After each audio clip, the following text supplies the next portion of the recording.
For a long time, I used to procrastinate a lot and waste a lot of time in trying to complete activities that were not supposed to take so much time. And I continued this way until I discovered a law, and that law was called Parkinson's law. Now, what does Parkinson's law state? Parkinson's law states that work will expand to fill the amount of time allotted to it. Now, what does that mean in layman terms? If I had a project to complete in a month, even if that project would realistically take me a week, I would actually find myself completing that project in a month, because according to Parkinson's law, the time allotted to it was a month, so the work would expand to fit 1 month. You get me? Yeah? Now, have you ever noticed, maybe in university, you were given an essay. Now, this was an essay that was given to you at the start of the semester to complete maybe at the end of the semester, or a project. And you realize that the whole semester went by, nothing. Until literally 3 hours before 11:59 p.m., you find yourself literally going into all focus mode, trying to complete something on the high stakes that would actually have been completed realistically in about a week. But you want to compress that time into 3 hours. That is literally peak Parkinson's law. So how do we fix this? How do we solve this problem? Now, that's where something called deadlines come into play. Now, normally we see deadlines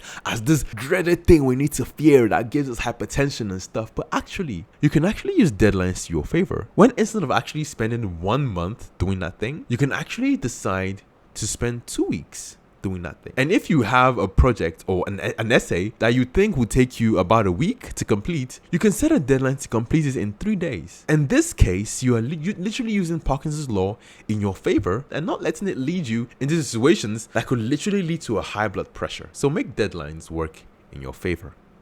You're welcome.